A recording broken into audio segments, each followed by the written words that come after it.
அனைவருக்கும் வணக்கம். நான் உங்கள் உதயகுமார்.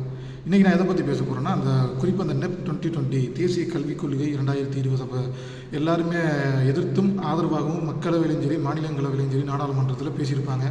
தமிழ்நாட்டிலையும் பெரிய அளவில் போராட்டங்கிறது வந்திருக்கும். அது பல காரணங்களை மையப்படுத்தி இருந்தாலும் முதன்மை காரணமாக மையப்படுத்துறதுன்னா மும்மொழிக் கொள்கை.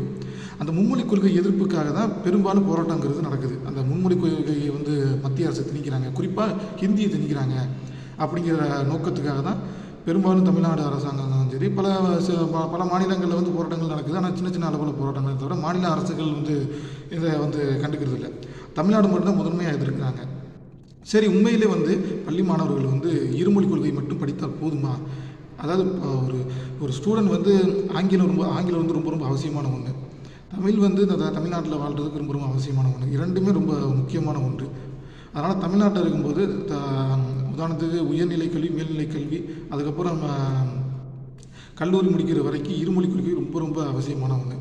உதாரணத்துக்கு கல்லூரி முடித்ததுக்கப்புறம் அந்த மாணவர் தமிழ்நாட்டிலே இருக்கார், இல்லைனா வெளி மாநிலங்களுக்கு வேலைக்கு செல்லணும் விருப்பப்படுறாருங்கிற பட்சத்தில் அவங்களுக்கு தனியாக தமிழ்நாடு அரசாங்கம் ஒரு உதாரணத்துக்கு வெளி மாநிலங்கள், தமிழ்நாட்டை தாண்டி அனைத்து மாநிலங்களிலும் பெரும்பாலும் ஒரு குறிப்பிட்ட சதவீதத்திலாவது ஹிந்தி பேசுகிறவர்கள் இருக்காங்க.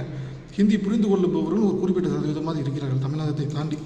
அப்படிங்கிற பட்சத்தில் வெளி மாநிலங்களுக்கு வேலைக்கு செல்லக்கூடிய இளைஞர்களுக்கு நிச்சயமாக ஹிந்தி மொழியாக ஒரு கோச்சிங் மாதிரி சொல்லிக் கொடுத்தா ரொம்ப நல்லாயிருக்கும். அதுதான் ரொம்ப தேவையே ஒன்று. ஏன்னா வெளி மாநிலங்களுக்கு வேலைக்கு செல்வாங்க கண்டிப்பாக. நம்ம இந்தியாங்கிற ஒரு நாட்டில் நம்ம இருக்கலாம். அப்படிங்கிற பட்சத்தில் தமிழ் மட்டும்தான் முதன்மையாக இருக்கணும், தமிழ் ஆங்கிலம் மட்டும்தான் முதன்மையாக இருக்கணும் அப்படிங்கிறது கிடையாது. வெளி மாநிலங்களுக்கு செல்லும்போது அங்கே உள்ள தொலைத்தொடர்பை உருவாக்கி கொள்ளும் பட்சத்தில் நம்ம அந்த மொழியும் கற்றுக்கொள்வது ரொம்ப ரொம்ப அவசியமான ஒன்று.